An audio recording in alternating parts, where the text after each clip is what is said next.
Hi guys, welcome to sports still से। और कल के भयंकर मैच के बाद आज मिल रहे हैं हम लोग। और कल का जो मैच था ना, वो एकदम कल्पनाओं से परे था। क्यों? क्योंकि पहली बात तो कि सेम ग्राउंड पे ऐसी पिच, इतना टर्न, ऐसा अनइवन बाउंस, कहीं बहुत ज़्यादा बाउंस है, स्पिनर्स को बाउंस मिल रहा है इतना इतना, मतलब कीपर तक बीट हो रहा है उस पर, वो वाली हालत है। तो ऐसी पिच होना सेम ग्राउंड में, जो हालत है श्रीलंका की, उसके बावजूद भी इंडिया का 137 रन ही बना पाना। और वहाँ से भी जब श्रीलंका बैटिंग करने आई तो जिस फॉर्म में थे बंदे, उस हिसाब से इन लोगों का 137 पे जा करके ढेर हो जाना और वहाँ पर टाई करवा लेना मैच और सुपर ओवर तक ले जाना, भाई बहुत बहुत ही गजब था कल का मैच। अगर आप लोगों ने नहीं देखा है तो मैं आज आप लोगों को उसकी पूरी कहानी बताने वाला हूँ, ठीक है। तो मैच रिकैप से शुरू करेंगे, ठीक है, मैच रिकैप से शुरू करेंगे और उसके बाद वही छोटी छोटी मगर मोटी बातें शक्तिमान वाली शुरू करेंगे अपनी। तो पहले तो मैच के बारे में बात कर लेते हैं। तो भाई इस बार तो टॉस जीत करके उन्होंने कहा कि हम करेंगे इस बार बॉलिंग। बॉलिंग करने आए, इंडिया को 137 रन ही बनाने दिए 9 विकेट पे। अब वहाँ से भी अगर आप लोग देखो तो इसमें जो मेन जो परफॉर्म किसने किया, 37 बॉल में 39 रन बनाए शुभमन गिल ने, इकलौता बंदा था जो वहाँ तक पहुँचा। उसके अलावा 18 बॉल में 26 रन बनाए रियान पराग ने और 18 बॉल में ही 25 रन बनाए वॉशिंगटन सुंदर ने। तो ये लगा लो कि रियान पराग और वॉशिंगटन सुंदर तक का नंबर आ गया और उनको इतने रन बनाने पड़े, तब जाकर के हम 137 तक पहुंचे हैं। सोचो कैसी ही पिच होगी और क्या ही फॉर्म में होंगे अपने बंदे। खैर उसको अगर रहने भी दे, तो उसके बाद बारी आई बॉलिंग की।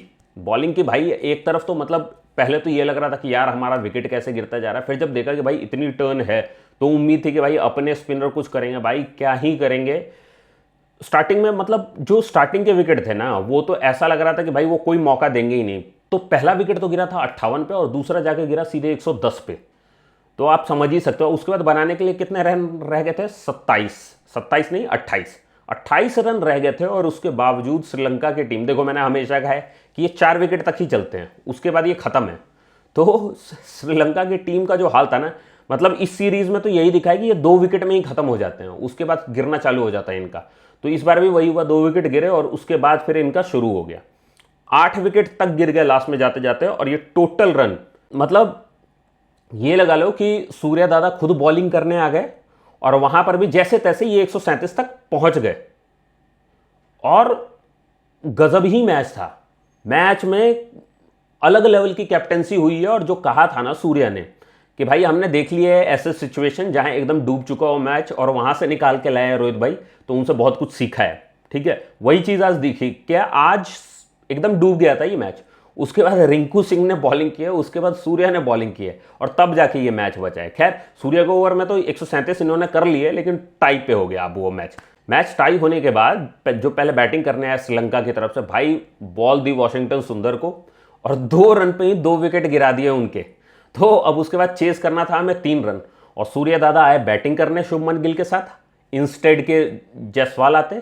तो लेफ्ट राइट कॉम्बिनेशन यहाँ नहीं, अच्छा है कि इससे बाहर निकले। भाई मैं तो चाहता हूं कि दुनिया ये लेफ्ट राइट कॉम्बिनेशन वाली बकवास से बाहर निकले, लेकिन नहीं निकल रहे हैं ये। मतलब मुझे लगता है ना कि ये बहुत पहले एक टाइम था रणतुंगा के टाइम पे, जब लेफ्ट राइट कॉम्बिनेशन, इसकी बात ना रेगुलर होती आई है। मतलब सचिन ने भी वर्ल्ड कप में, धोनी वाले वर्ल्ड कप में लेफ्ट राइट कॉम्बिनेशन, भाई उस समय उसने कुछ सोच के बोला होगा, लेकिन अब ना उसे एक स्ट्रैटेजी मान लेते हैं लोग, ठीक है। तो उसको साइड में रखते हुए सूर्य और गिल आए थे बैटिंग करने। सूर्य ने पहली बॉल पे ही चौका मारा जो कि मिसफील्ड हो गया, मतलब मारा तो शॉट ही था, शॉट मारा अपना पीछे वाला और उसके बाद फील्डर से मिसफील्ड होकर के सीधे चौका हुआ और जीत ही गए वो मैच। तो भाई मैच मतलब ऐसे ऐसे मोड़ से गुजरा है ना कि बता नहीं सकता मैं। मतलब वो हालत हो गई थी मैच में, क्या नहीं देखने को मिला आज मतलब सब कुछ था इस मैच में, फुल एक्शन चल रहा था यहाँ पर। पहले तो इंडिया की बैटिंग की बात कर लेते हैं कि इंडिया की बैटिंग में क्या तूफान मचा है, ठीक है। तो इंडिया की अगर बैटिंग में बात करें तो ओपनर में तो चलो, अब अगर आप ओवरऑल मैच देखो तो आपको लगेगा कि भाई यशस्वी जायसवाल 10 रन बना करके भी कुछ करके गया है, लेकिन देखा जाए तो मतलब जो नाम मैंने लिए, गिल और उसके बाद वॉशिंगटन सुंदर या फिर रियान पराग, इनके अलावा कोई कुछ खास, ये भी कुछ उतनी बड़ी परफॉर्मेंस नहीं है, लेकिन 137 बनाने में ना यही 3 सबसे बड़े योगदान थे। उसके अलावा अगर आप बात करो तो यशस्वी जायसवाल का तो चलो जेन्युइन मान सकते हैं। उसके अलावा सैमसन फिर से, मतलब 28 तारीख वाले मैच में मैं कह रहा था कि चांस मिलना चाहिए, लेकिन भाई चांस का क्या ही किया है सैमसन ने, फिर से डक पे आउट हो गया 4 बॉल खेल के। उसके अलावा रिंकू सिंह का इतना बेकार शॉट था वो, यकीन के ही बाहर था वो। फिर सूर्या, भाई सूर्या की बैटिंग तो आप देखो, सब कहते हैं कि भाई बहुत क्लास है, बहुत क्लास है, लेकिन सीरियसली बताऊं ये T20 का ही प्लेयर है कि इधर उधर मार करके रन बना देता है, बट उसके लिए भाई बहुत ज़्यादा चाहिए ज़रूरी लक। लक ऐसे शॉट्स के लिए बहुत ज़रूरी चाहिए।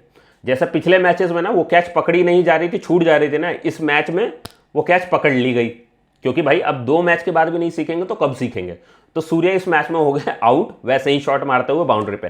खैर वो तो आप कह सकते हो कि वो बंदा लड़ते हुए शहीद हुआ है, लेकिन उसके अलावा ये जो बैट्समैन गए हैं ना, उसके बाद आया शिवम दुबे। भाई मतलब मत ही पूछो कि क्या हो रहा है यहाँ पर। मुझे लगता है ना कि भाई कुछ प्लेयर ऐसे हैं जो सिर्फ आईपीएल खेलने लायक हैं, अब उन्हीं में आया करेंगे ये लोग, शिवम दुबे और सैमसन। भाई सैमसन की मैं बहुत इज्जत करता हूं, बट अगर इंटरनेशनल में जाकर के अगर आपके पांव कांप जा रहे हैं ना भाई, तो फिर कुछ नहीं कहा जा सकता है, ठीक है। और सेम है शिवम दुबे का। भाई इससे बेटर है कि आप आईपीएल ही खेल लो, आईपीएल में कम से कम अच्छा तो लगता है तुम्हें देख करके, कहीं ये ना लगने लगे एक टाइम के बाद ना, मुझे ये ना कहना पड़े कि भाई ये तो टीम पे बोझ है, ठीक है, इसको क्यों ही झेले जा रहे हैं, तो वो वाली हालत है। अब उसके अलावा तो टेल एंडर ही बचते हैं, तो जो 0 1 2 8 7 5 4 3 2 1 जो भी बना रहे हो वो सब सही है। तो ये तो था बैटिंग का हाल। बॉलिंग, भाई मैं बॉलिंग में अगर आप देखो तो आज पहली बार ऐसा लग रहा था कि सिराज हमारा स्ट्राइक बॉलर है। पहली बार वो भटका हुआ नहीं लग रहा था। 3 ओवर में दिए 11 रन भाई ने। और उसके अलावा वॉशिंगटन सुंदर सही था। रवि बिश्नोई का तो देखो मैंने पहले भी कहा है कि लेग ब्रेक बॉलर है, चला तो फिर वही है कि चला तो चांद तक, और नहीं तो फिर आगे जा करके पंचर ही है। तो आज पिटाई हो गई भाई की। रियान पराग ने 4 ओवर अपने डाले, अच्छा मतलब किफ़ायती रहे, तो उसमें कोई बुराई नहीं है, लेकिन एट द एंड आपके मेन बॉलर्स के बॉल बचे हो, मतलब ओवर बचते हुए भी ना आपको पार्ट टाइमर्स पे जाना पड़ा। कैप्टेंसी में आप दाद दोगे कि भाई सूर्या ने क्या दिमाग चलाया और रिंकू सिंह को यूज़ कर लिया, खुद को यूज़ कर लिया वहाँ पर। लेकिन भाई सच्चाई तो यही है कि दिमाग चलाया सूर्या ने, लेकिन बॉलिंग का फ्यूचर गड्ढे में। भाई मेरी तरफ से तो क्लियर है कि बॉलिंग का फ्यूचर गड्ढे में। अगर ऐसे ही बॉलर होने वाले हैं ना इंडिया के पास, तो इंडिया की बॉलिंग का जो हाल पहले था ना, ये जो बीच में जैक के बाद का ज़माना चला, जो गांगुली के बाद का ज़माना आया ना, गांगुली, धोनी, विराट और उसके बाद रोहित, ये उन्हीं के साथ ख़त्म हो जाएगा। लास्ट बॉलर बच जाएगा आपके पास बुमराह, क्योंकि और कोई इफेक्टिव दिख ही नहीं रहा है उस तरीके से, ठीक है। 11 रन दिए ज़रूर सिराज ने, लेकिन विकेट के नाम पे कुछ भी नहीं था, 0 अंडा। तो आखिरी बॉलर रह जाएगा वो। और मैं तो कहता हूँ यही टाइम है कि भाई अभी आप समी को यूज़ कर सकते हो। देखो मैंने इसके बारे में भी कहा है कि समी की भी कई बार ना लाइन चली जाती है दूसरी तरफ, लेग साइड मारने लगता है वो भी, बट टैलेंट है उसमें, वो सामने से घुमा सकता है और तीनों फॉर्मेट खेल सकता है। तो अगर खेल रहा है भाई तो खिला लो। आखिरी नस्लें अगर इसके बाद मयंक यादव ला पाओ, ये जो चल रहा है ना अभी कि नया उमरान मलिक वाली जल्दबाजी नहीं करना चाहते हैं, भाई सेंसिबल बॉलर है, उसने स्पीड कहाँ पर मारनी चाहिए कहाँ नहीं मारनी चाहिए, रन भी खाए होंगे, लेकिन उसके अलावा उसने विकेट भी लिया और सेंसिबली अपनी स्पीड से ना छका करके उसने विकेट लिए हैं। तो भाई वो चीज़ मत करो कि भाई आएगा जब आएगा तब आएगा, आज है आज यूज़ कर लो, कल का कोई भरोसा नहीं। थोड़ा अगर आप उसे मजबूत बनाना चाह रहे हो मजबूत बनाओ, इतनी देर मत कर देना कि उसका कैरियर ही खत्म कर दो बिठा करके उसको। तो भाई मयंक यादव की बहुत ज़रूरत है अभी, मतलब अब वो तो देखने वाली बात होगी कि कहीं वो भी ऐसा ना साबित हो जाए कि भाई आईपीएल में तो खूब चले और उसके बाद यहाँ पर आकर के दे दबा पर रन खाने लगे। तो भाई मयंक यादव के लिए मेरी तरफ से ये मैसेज है, मयंक यादव के लिए मेरी तरफ से ये मैसेज है कि भाई ध्यान रखियो, इंटरनेशनल होता है, किसी से ज्ञान लेना हो, जो भी तेरा फेवरेट प्लेयर हो उससे जाके बात कर ले। मैं तो कहूँगा बेस्ट रहेगा गांगुली धोनी से बात कर ले, और उसके बाद और किसी से मन करे रोहित और कोहली से बात करने का तो उनसे भी कर ले, लेकिन इंटरनेशनल क्यों डिफरेंट होता है इसका पता करके ही हो और टिकी हो यहाँ पे, क्योंकि बहुत ज़रूरत है इंडिया को एक ऐसे स्पीडस्टर की कि भाई जो बॉल डाले स्पीड में लेकिन लाइन लेंथ इधर उधर ना मारता रहे, ठीक है। तो उसकी बहुत ज़्यादा ज़रूरत है अभी टीम में। खैर वो तो अब देखने वाली ही बात होगी कि बाकी सारे बॉलर्स क्या करते हैं, लेकिन सबसे इफेक्टिव मुझे भाई वही लग रहा था इंडिया का प्रॉपर एक्शन, तो मैं इसीलिए उसके लिए अपील कर रहा हूँ भाई कि उसे तो लाना बहुत ज़रूरी है। खैर उसके अलावा अगर देखो तो हमारे जब अगर पार्ट टाइमर्स को ही आकर के बॉलिंग करनी पड़ रही है तो क्या ही हमारे पास बॉलर हैं। जब हम उन पर इतना भरोसा नहीं कर सकते हैं कि वो डेप्थ में निकाल सकते हैं बॉल, तो हम उन पर क्या ही भरोसा कर रहे हैं। कुछ बॉलर थे श्रीलंका के जो बहुत सेलिब्रेट कर रहे थे, तो उनके उनके लिए कहना चाहूँगा कि भाई सेलिब्रेशन करने के पहले देख लो कि किसके खिलाफ कर रहे हो सेलिब्रेशन। कुछ ज़्यादा जल्दबाजी तो नहीं हो गई सेलिब्रेशन करने में। लेकिन फिर ठीक है भाई, वर्ल्ड चैंपियन का अगर विकेट अगर वो लेते हैं, वर्ल्ड चैंपियन टीम के बंदों का विकेट लेते हैं तो सेलिब्रेट करेंगे, नहीं सेलिब्रेट करें तो ज़्यादा बुरा लगना चाहिए। एक तो बात करूंगा खलील की बॉलिंग के बारे में भाई, मतलब और कितना एक्सपीरियंस लगेगा ये समझने के लिए कि भाई सीधी कैसे डालनी है बॉल इतनी वाइड। कोई रीज़न भी नहीं दिख रहा था उसका, मतलब तुम्हें रन बचाने हैं या देने हैं। अगर तुम ऑन द लाइन नहीं डाल सकते हो तो भाई कोई और स्ट्रेटेजी निकालो ना। कि कल बड़ी जलील बॉलिंग हुई है वो, और जहां रन बचाने थे ना वहां देके गया वो 12 रन लास्ट वाले में। तो भाई माफ़ी मंगवा लो, भाई माफ़ कर दे हमें।